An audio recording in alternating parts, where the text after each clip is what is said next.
Hola, en este vídeo vamos a ver cómo hacer una argumentación. Las argumentaciones pueden ser útiles no solo para selectividad, sino para cualquier otro momento de la vida en el que sea necesario exponer una idea. Lo mejor es seguir este proceso de creación.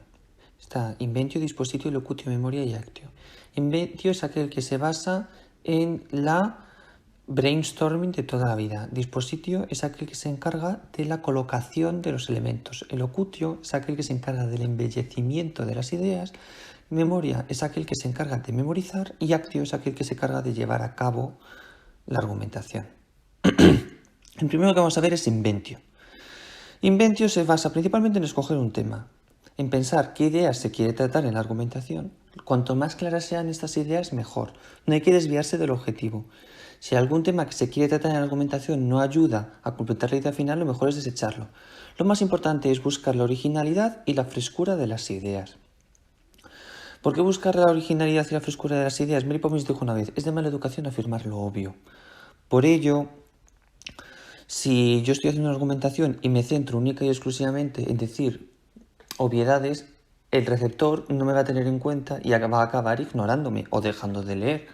Por ejemplo, si yo solo hablo de las nubes y solo me dedico a decir que son blancas, pues hay cosas más interesantes que decir que las nubes son, aparte de que son blancas, ¿verdad? Cuanto más claras las ideas, mejor. Aquí hay que tener en cuenta que hay que hacer la argumentación para todo tipo de lectores o espectadores. Sea entendible por todo el mundo, no solamente por gente especializada en el tema. Lo mejor es desechar los argumentos que tengan falacias, porque acaban confundiendo al lector y aquel que se dé cuenta va a dejar de hacer caso al que ha escrito la argumentación. Ahora vamos a ver la dispositio. La dispositio es aquel que se encarga de organizar las ideas. Lo mejor es que parezca orgánica la fluidez entre la tesis y los argumentos. Para ello lo mejor es hacer un esquema temático. Está el esquema temático de la hamburguesa, inductivo o deductivo. El de la hamburguesa es aquel que se encarga y sigue la estructura de tesis, argumentos, tesis. Es el más sencillo de hacer, el que mejor entra en la mente de los lectores. Y además es muy sencillo. Lo normal y lo mejor es utilizar 3 argumentos, porque 4 son muchos y 2 son poquitos. 3 es un número adecuado de argumentos. El segundo es el inductivo, que utiliza tesis y argumento. Este es muy útil para aquel que quiera hacer una búsqueda exhaustiva de información y se lee las tesis de varias argumentaciones y solo se lee aquellas que sean relevantes y se lee solo los argumentos. Luego existe también la tesis deductiva, que es aquella que tiene primero los argumentos y luego la tesis. Aquí hay un problema y es que el lector puede que deje de leer a mitad sin haberse terminado la tesis porque no encuentra relevantes los argumentos. Sin embargo, tiene una cualidad muy positiva y es que el final siempre es muy sorpresivo y deja una buena sensación en el lector si se llega hasta el final. Aquí lo que hay que hacer es enfocar la estructura de la situación comunicativa. Por ello, según la situación, se coge una estructura u otra. Por ejemplo, la organización de lo menos a lo más importante es la que utilizaban los periódicos antes. Cuando la impresión era en papel, lo mejor era poner lo más importante al principio del artículo y lo menos importante al final. ¿Por qué? Porque existía la posibilidad de que no entrara toda la noticia dentro del periódico. Y de lo menos en lo más importante funciona bien porque va creando una ola ascendente de información que va atrayendo y captando al lector. También se puede utilizar una mixta que mezcle las dos.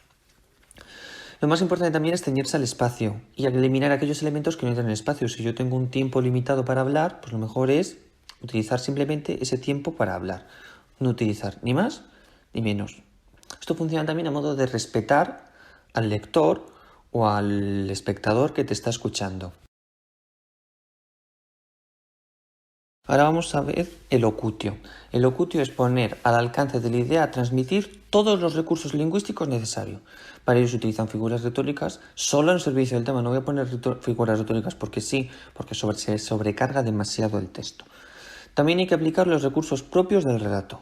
Estos son muy útiles porque generan buenos impactos en el lector o en el espectador, como la anagnórisis, que viene del griego y es que un personaje que creemos de una manera, al final se descubra como otro personaje, como un padre, un personaje misterioso o cualquier otra figura de ese tipo. Y en una argumentación se puede utilizar como un argumento que en principio Parece que no ayuda a la tesis, después sí ayuda a la tesis y genere cierta sorpresividad en el lector. También se puede utilizar la metalepsis. La metalepsis es la confluencia de dos realidades en una sola. En la vida cotidiana estos hechos suceden, por ejemplo, cuando se va a ver a un familiar, se va a ver a una abuela con la que se ha vivido muchísimo tiempo y cuando se abraza, pues si se tiene 40 años, tienes 40 años y a la vez tienes 4 de cuando abrazabas a tu abuela con 4 años. Hay una confluencia de varias realidades en una sola. Por ejemplo, también tienen esa característica la noche de Reyes Magos. Mucha gente vuelve a sentirse, esa expresión de vuelvo a sentirme como un niño, es esa metalepsis. Esto se puede utilizar en las argumentaciones para captar la atención del lector. Poner argumentos que sean significativos no solo para la argumentación, sino también para el lector. Aquí hay que poner en uso todos los recursos tipográficos también. Las tipografías son tus amigas, pero no abuses de ellas. Si yo creo un texto con una tipografía llena de colores, de negritas, de sombreados, de cursivas, que parece el vómito de un unicornio, marea al lector, quita credibilidad y favorece mucho el abandono de la lectura. Si un elemento no contribuye a la idea, lo mejor es desecharlo. Ahora vamos a ver la memoria. La memoria es todo aquello que lleva a la memorización y al aprendizaje del texto. En selectividad no es necesario, sin embargo, sí es útil. Entonces por eso lo vamos a ver, ¿vale? Entonces es si se va a contar en público la memoria o si se va a expresar oralmente, ¿vale? Para hacer esto lo mejor es usar las reglas mnemotécnicas. Existen dos principales, la técnica de Loki y la técnica de repetición fonética. La técnica de Loki se basa en colocar los argumentos y la tesis en distintos espacios de una casa, cualquiera o en un espacio cualquiera. Por ejemplo, puedo colocar la tesis principal en la entrada de la casa, el primer argumento en el pasillo, el segundo argumento en el salón, el tercer argumento en la habitación y hacer un viaje mental mientras estoy hablando y expresando la argumentación y a través de ese viaje por la casa voy recordando todo aquello de lo que yo voy a hablar, que se basa principalmente en utilizar la repetición y la lectura repetida del texto hasta memorizarlo completamente. Ahora vamos a ver Actio, que es la parte final del proceso. Actio puede utilizarse con fines orales o con fines escritos. En selectividad van a ser con fines escritos, pero también existen con fines orales. Por ejemplo, lo más importante aquí en el Actio es no ponerse nervioso. Es buscar centrarse en tu tema y únicamente en tu tema y en lo que se quiere transmitir, para perder ese nerviosismo que pudiera haber.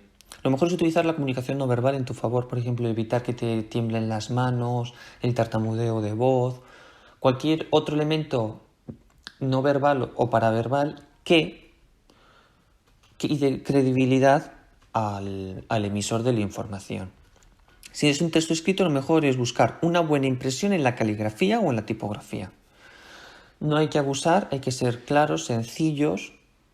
En definitiva, útiles. Si algún elemento que nosotros queremos utilizar tipográfico es útil pero no es sencillo, mejor introducirlo si es útil. El texto tiene que ser atractivo en sí mismo, no puede generar torpezas para su lectura. Si el texto tiene una tipografía compleja o una mala caligrafía, pues hay que intentar mejorar eso para favorecer la lectura, para que el lector se sienta atraído y a gusto con la lectura. Hay que crear un ambiente de lectura agradable. La finalidad comunicativa tiene que ir ligada a ese ambiente de lectura. Por ejemplo, si yo quiero hablar de un tema tranquilo, tengo que crear un texto para ser leído en un ambiente tranquilo. Si yo quiero poner un ambiente tenso, en mi tesis tiene que haber una tesis tensa también. Y bueno, eso es todo. Espero que os haya gustado. Muchísimas gracias y nos vemos.